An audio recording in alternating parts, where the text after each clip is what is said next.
appears ordinary till you see the core side of it. And what you're looking for is the story behind the news. We bring it to you from Lagos, the commercial capital of Nigeria. Giving you all sides and political stories round the clock. Every detail from the start line to the final whistle.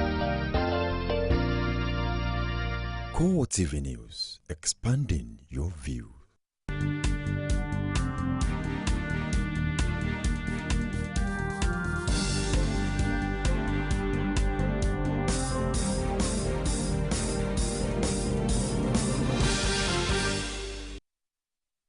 A very warm welcome to you on CoreTV News on the Hour. I am Martins Dixon. The federal government says the $1 billion loan it is seeking for the war against terror is necessary. This, according to coordinator of the National Information Center, Mike Omeri, is because the country needs to reinforce its weapons stock. He, however, declined to state how much has so far been spent in fighting insurgency. Once a country is engaged in any kind of activity of this nature, you sure will lose and deplete your resources. So I don't think it is because the resources are depleted. As per the amount so far spent, I'm not in a position to say so in prosecuting the war. We are still prosecuting the war, so it is preposterous to begin to calculate cost. And even if there is cost, don't forget our citizens are being abducted. And so whatever is that we need to do, that we must do to get our citizens back, we will do it. The country will do it. Meanwhile, Nigerian authorities plan to try the co-mastermind of the Nyanya bombing, Aminu Oguche, under local laws. Coordinator of the National Information Center, Mike Omeri, disclosed this in Abuja. He was responding to questions on the possibility of international laws being applied for Oguche's trial. Omeri added that his co-conspirator is still a wanted man. The laws of Nigeria are sufficient enough to try him for the offense for which he's been suspected and for which he would eventually be subjected to. Where the need arises for,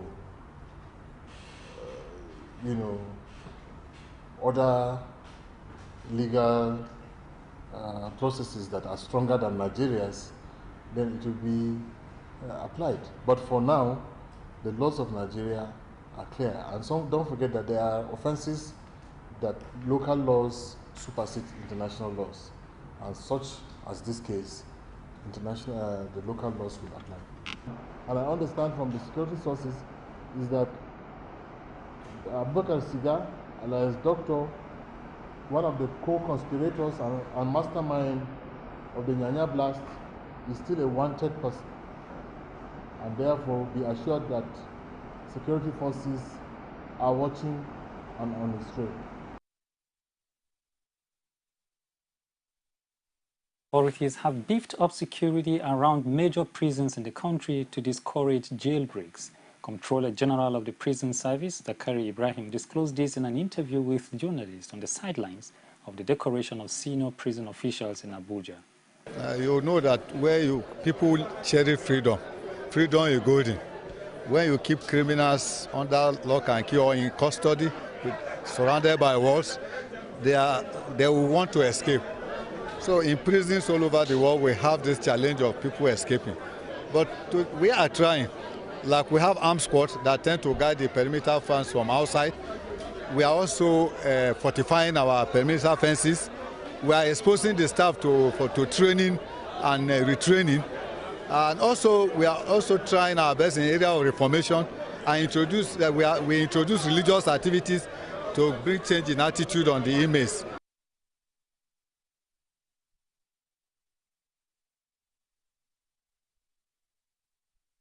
A group of youth opposed to the impeachment of the former Adamawa State Governor, Murtala Nyako, clashed with others who were jubilating over his Usta in Guyuk, the country home of the former Secretary to the State Government, Kobe Stinu. The clash, which left several people injured and property, especially vehicles, worth thousands of naira destroyed, occurred at the popular 247 Plaza area of the town on Thursday. CoreTV News gathered that trouble started when a group of youth who were celebrating the governor's removal from office, taunted those opposed to his removal through songs, dance and gestures considered offensive. The situation was aggravated when soldiers deployed in the area to maintain law and order descended on them. Shop owners who operated at the plaza hurriedly closed their shops for fear of their shops being vandalized by hoodlums who may capitalize on the situation to loot property. A leading member of the All Progressives Congress in Rivers State, Magnus Abe, is convinced that the situation in Adamawa State can never be replicated in his state. Senator Abe told journalists in Abuja several efforts have been made to remove Governor Rotimi Amechi from office. He was speaking against the backdrop of suggestions by APC leaders that Rivers State is one of the opposition states being targeted. The issue of trying to remove Governor Amechi has been on long before now. All the forces that you can array have been arraigned against Rivers State, and we are still there. So I don't think Rivers State will be such a simple nut to crack. You know, so those who think that what is happening in Adamawa or Nasarawa, they will just come and replicate it in Rivers State, we are waiting for them. We are not in any way concerned about that. You know, the political machinery in Rivers State is a tested and trusted machine. It won't just buckle like that. Trust me, I should know. The sensitization exercise for political parties and stakeholders in preparation towards the August 9 governorship election in Osun State has ended without a communique. Correspondent Rashid reports that the program sponsored by the Office of the Special Advisor to President Goodluck Jonathan on Inter-Party Affairs fails to achieve the desired goal. The report. Sensitization programs for political parties, politicians and stakeholders are becoming synonymous with the Office of the Special Advisor to President Jonathan on Inter-Party Affairs.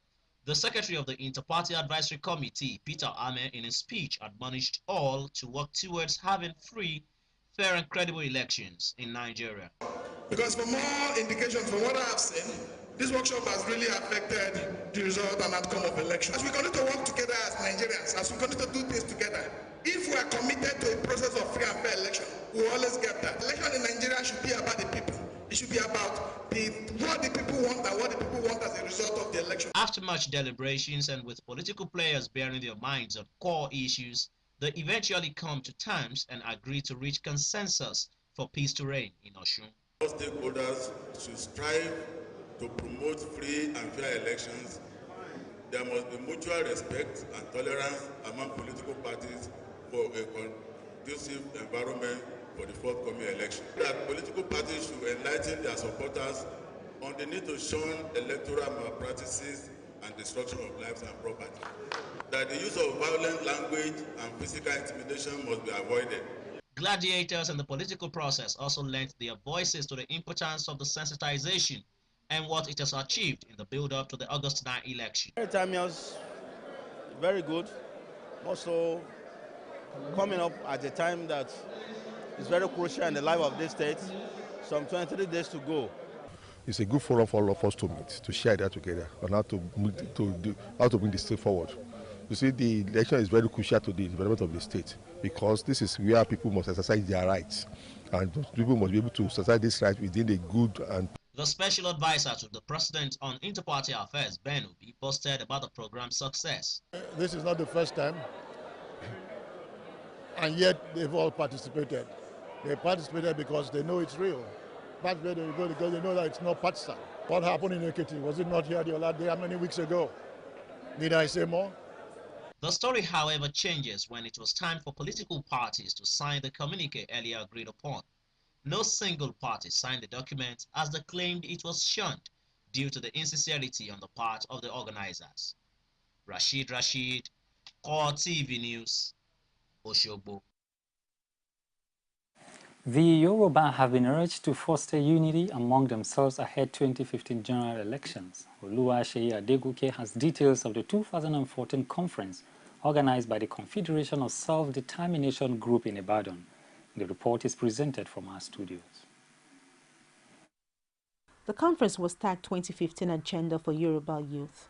The conference had in attendance dignitaries across southwest Nigeria. Chairman of the occasion, Oluyomi Fini, says the conference is all about strategic and futuristic planning. The main theme is that the Yoruba should ensure that their votes go to those people who will look after their people and look after their states. I think that's the most important thing. And the items, we all know what to do to help in the development of a people or a state or a zone for that matter. But there are certain things that are very, very important to the Yoruba people.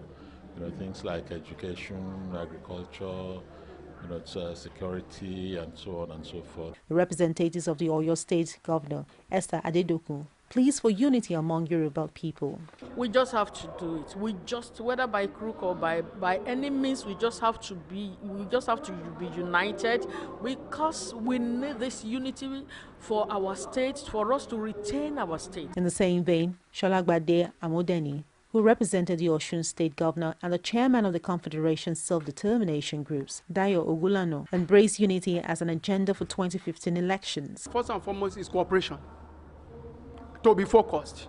We have enough position papers, we should execute it. There are some that could be said openly and there are some that should not be said. That is at the incubation stage. But what we are saying is that Yorubas must ensure we resolve all political disagreements. There are no disagreements except that some people want to be Yoruba leader. Others are saying you are too young to be Yoruba leader. So others are saying you are not doing good, you are not the people, you are not the kind of person to lead us. All we are saying, anything is, if you cannot follow, you cannot be a good follower, you cannot be a good leader. You follow, then you become a leader.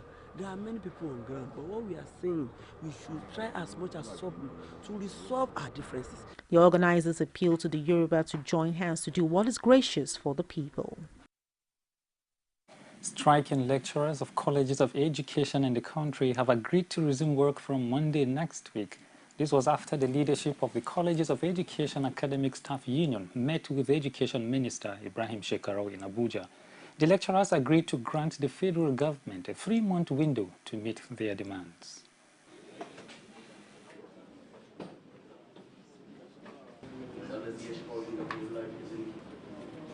This ministry will have no business remaining if teaching and learning is not taking place out there in the field.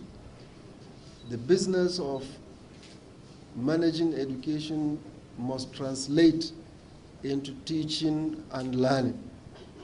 And if lessons are not taking place, even if it is at the remotest one classroom primary school anywhere in Nigeria, it is my cup of tea, it is my concern and the concern of the Federal Ministry of Education and the concern of the federal government. And more importantly, when you're talking of teacher education, the colleges of education produce our teachers. And as you all know, the common statement in the education industry, no nation can grow higher than the quality of its educational system. We had promised that if that is done and the letter for migration was released to the colleges, even without the cash for now, while we put ourselves together to verify claims and all that, we will suspend the strike. Lagos State Commissioner for Education Olayinka Oladunjoye has debunked a media report which says teachers are angry with Governor Babatunde Fashola over non-implementation of the 27.5% of teachers' special allowances. Oladunjoye says government has continued to place premium on the welfare of teachers in the state. She, however, explains that government is not unmindful of the need to fully pay the money.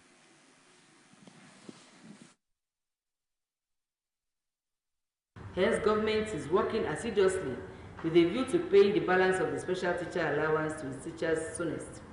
Government therefore craves the understanding of its teachers on this, bearing in mind that government will not hesitate to pay the balance of the allowance as soon as possible. The Lagos State Chairman, Nigeria Union of Teachers, Adeshegun Rahim, maintains that the teachers are agitated over the inability of government to fully implement the TSS, but added that efforts are presently geared towards full implementation of the salary scale. In labor, you take some, you lose some.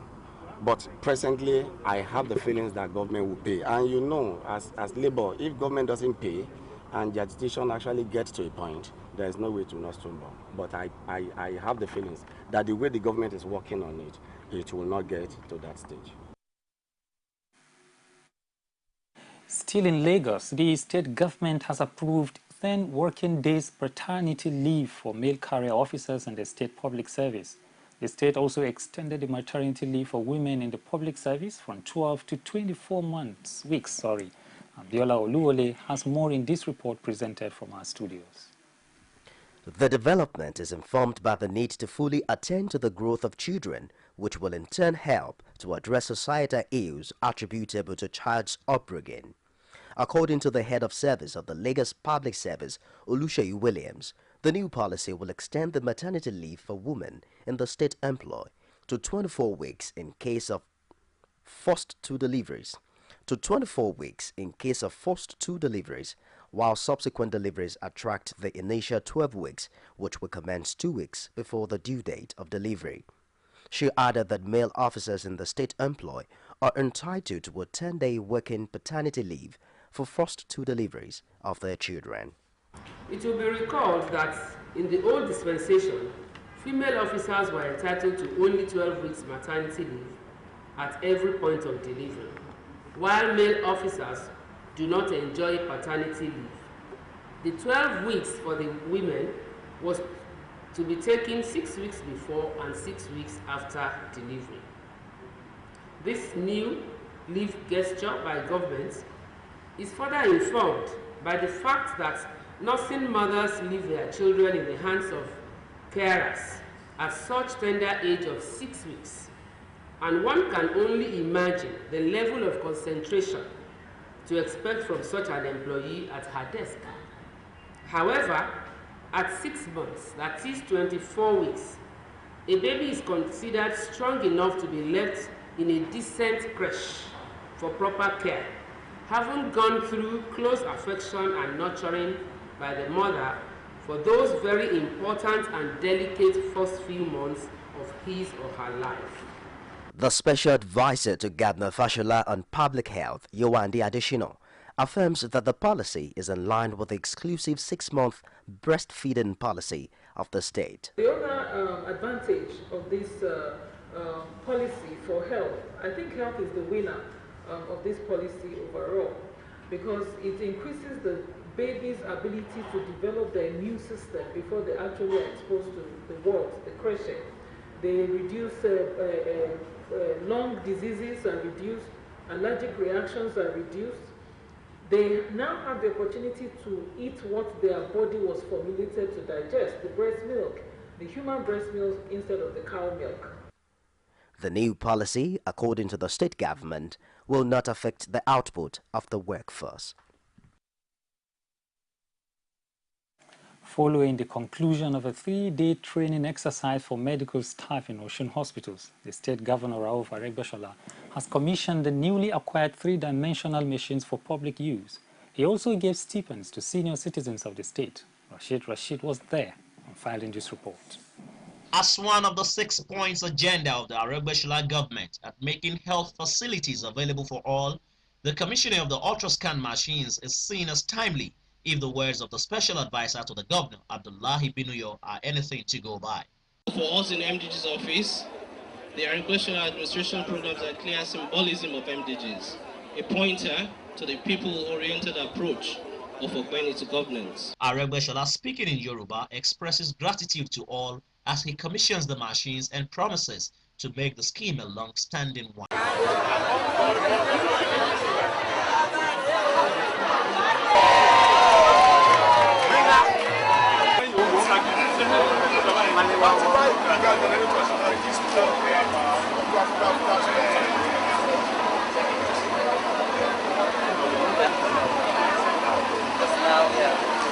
The machines will be distributed to local communities to take care of pregnant women and diagnosing of other ailments, as cash were also distributed to widows and women who happens to be the head of their various families.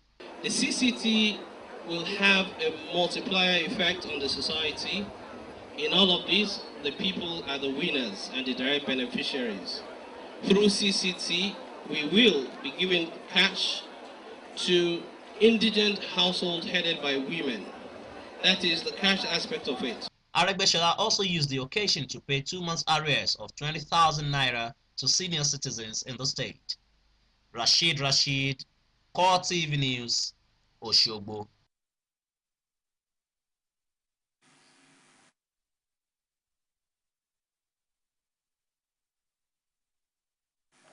You're watching CoreTV News on the Hour, live from Lagos. We'll take a short break and we'll be back to continue. Stay with us.